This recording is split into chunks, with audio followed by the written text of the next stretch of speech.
വന്നിട്ടുള്ളത് ഒരു അടിപൊളി ഡ്രിങ്കിൻ്റെ റെസിപ്പി ആയിട്ടാണ്. അപ്പോൾ ഈ ഡ്രിങ്കിൻ്റെ പ്രത്യേകത എന്ന് വെച്ചിട്ടുണ്ടെങ്കിൽ നമ്മളൊരു ചെറിയ സിറപ്പ് പോലെ ചെയ്തെടുക്കാൻ പോവുകയാണ്. അപ്പോൾ ആ സിറപ്പ് നമുക്ക് എത്ര ദിവസം വേണമെങ്കിലും ഫ്രിഡ്ജിൽ സൂക്ഷിച്ച് വയ്ക്കാം. അപ്പോൾ കൂടുതലൊന്നും പറഞ്ഞ് ബോറടിപ്പിക്കാനുള്ള അപ്പോൾ ഞാനിത് ചെയ്തെടുക്കാൻ വേണ്ടിയിട്ട് കുറച്ച് പുതിനയില എടുത്തിട്ടുണ്ട് കേട്ടോ. ഏകദേശം 1 കപ്പോളം ഉണ്ടാവും. അപ്പോൾ പുതിനയിലേക്ക് എടുത്ത് വെച്ചിട്ടുണ്ട്. ഇനി നമുക്ക് ഇതിലേക്ക് വേണ്ടത് കുറച്ച് ചെറുനാരങ്ങയാണ്. അപ്പോൾ ഒരു 15 എണ്ണത്തിൻ്റെ നീരെങ്കിലും കുറഞ്ഞത് വേണം, ചെറുതാണെന്നുണ്ടെങ്കിൽ. വലുതാണെങ്കിൽ ഒരു 10 എണ്ണം മതിയാവും. അപ്പോൾ ഞാനിതൊക്കെ ജസ്റ്റ് ഒന്ന് പിഴിഞ്ഞ് അതിൻ്റെ നീരൊക്കെ എടുക്കുകയാണ്. ഈ സാധനത്തിൽ വെച്ചിട്ട് നീരെടുക്കുകയാണെന്നുണ്ടെങ്കിൽ ഫുള്ളായിട്ട് പോരും കേട്ടോ. എനിക്ക് ഭയങ്കര ഇഷ്ടമാണ് ഇതിൽ വെച്ചിട്ട് ചെയ്തെടുക്കുന്നത്.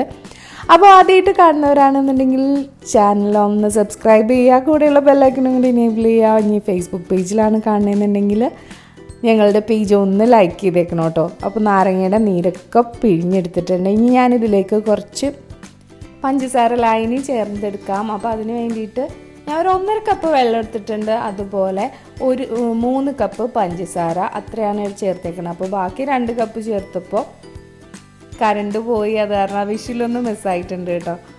ഇനി എന്താണെങ്കിലും നമുക്ക് പഞ്ചസാരയ്ക്ക് ഇതിലേക്ക് ചേർത്തിട്ട് നമുക്ക് ഈ ഒരു ലായനി ഒന്ന് റെഡിയാക്കി എടുക്കാം. അപ്പോൾ ഇതൊന്ന് നന്നായിട്ട് മിക്സായി വരുമ്പോൾ അത്യാവശ്യം ഒരു ചെറിയൊരു തിക്നെസ്സൊക്കെ ഉണ്ടാവും കേട്ടോ, ചെറിയൊരു കൊഴുപ്പ് പോലെയൊക്കെ ഉണ്ടാവും.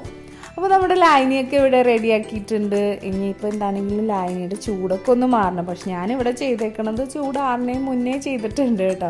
ഇനി നമുക്ക് ഇതിലേക്ക് കുറച്ച് ഇഞ്ചി വേണം കേട്ടോ, ചെറിയ പീസ് ഇഞ്ചി മതി. അപ്പോൾ ഞാനിതൊന്ന് മിക്സിയുടെ ചെറിയ ജാറിലേക്ക് ഇട്ടിട്ട് ഒന്ന് നന്നായിട്ട് അരച്ചെടുക്കാൻ പോവാണ്.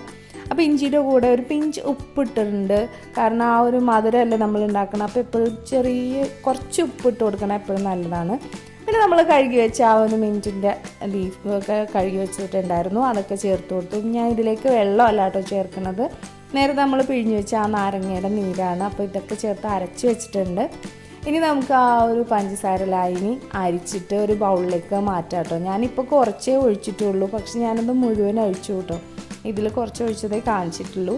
അതിലേക്ക് നാരങ്ങ പിഴിഞ്ഞൊഴിച്ചതും കൂടെ ഇതിലേക്ക് ചേർത്ത് കൊടുത്തിട്ട് അരച്ച് വെച്ചേക്കണം. ആ ഒരു മിക്സറും കൂടി ഞാൻ ഒരു അരിപ്പയിൻ്റെ ഇതിലാണ് ഒഴിക്കുന്നത്, കാരണം ഇതിപ്പോൾ ഡയറക്റ്റ് ഒഴിച്ചാലും കുഴപ്പമൊന്നുമില്ല. അപ്പോൾ കുട്ടികൾക്കൊക്കെ കൊടുക്കുമ്പോൾ അവർ ഒരുപാട് തരികളൊക്കെ കിടക്കണ കാണുമ്പോൾ ചിലപ്പോൾ അവർ കുടിച്ചില്ല എന്ന് വരും. അതുകൊണ്ടിട്ടാണ് ഞാനിതിപ്പോൾ അരിച്ചെടുക്കുന്നത്. നിങ്ങൾക്ക് വേണമെങ്കിൽ നന്നായി ഫൈനായിട്ട് അരച്ചിട്ടുണ്ടെന്നുണ്ടെങ്കിൽ ഡയറക്റ്റ് ഒഴിക്കാം കേട്ടോ. അപ്പോൾ ഞാൻ അരിച്ചതൊക്കെ നല്ല കംപ്ലീറ്റ് ആയിട്ട് എടുത്തിട്ടുണ്ട്. ഇപ്പോൾ നമ്മളുടെ മിക്സർ ഇവിടെ റെഡി ആയിട്ടുണ്ട്. ഇനി നമുക്കിത് തണുത്തിട്ട് നമ്മളുടെ വീട്ടിലൊക്കെ ഐസ് ട്രേ ഒക്കെ ഉണ്ടാവില്ലേ, അപ്പോൾ അതിലേക്ക് ഒഴിച്ച് വെച്ച് സെറ്റാക്കിയിട്ട് നമുക്ക് ആവശ്യമുള്ളപ്പോൾ എടുത്താൽ മാത്രം മതി. ഇനി നമുക്കിത് എങ്ങനെ റെഡിയാക്കണേന്ന് നോക്കാം. അപ്പോൾ ഞാൻ ഈ ഒരു എടുത്തേക്കണ ഒരു കയ്യിൽ എടുത്തിട്ടുണ്ട് കേട്ടോ. അത് ഞാൻ ഒരു ഗ്ലാസ്സിലേക്ക് മാറ്റാണേ.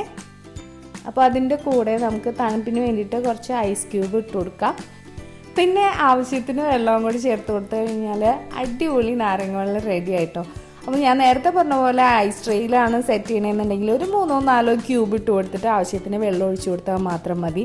അപ്പോൾ നമ്മൾക്ക് ഈ സിറപ്പ് എന്താണെങ്കിലും ഫ്രിഡ്ജിൽ ഐസ് ക്യൂബായിട്ട് വെച്ചേക്കാണെന്നുണ്ടെങ്കിൽ കുറച്ച് ദിവസം നമുക്ക് സ്റ്റോർ ചെയ്യാൻ പറ്റും കേട്ടോ. അപ്പോൾ ഒരുപാട് ദിവസമൊന്നും നമ്മൾ സ്റ്റോർ ചെയ്യില്ലല്ലോ, അപ്പോൾ ആവശ്യത്തിനെടുത്ത് മാത്രം ഉപയോഗിച്ചാൽ മതി. അപ്പോൾ ഈ ഒരു ഡ്രിങ്കിൻ്റെ റെസിപ്പി നിങ്ങൾക്ക് ഇഷ്ടമായിട്ടുണ്ടെന്നുണ്ടെങ്കിൽ തീർച്ചയായിട്ടും ലൈക്ക് ചെയ്യുക. പിന്നെ നിങ്ങളുടെ ഫ്രണ്ട്സിനും ഫാമിലി മെമ്പേഴ്സിനും ഒക്കെ ഒന്ന് ഷെയർ ചെയ്ത് കൊടുത്തേക്കാം. അപ്പോൾ ഇതുപോലുള്ള നല്ല നല്ല വീഡിയോസായിട്ട് ഇനിയും കണ്ടുവരെ ടേക്ക് കെയർ, ബൈ.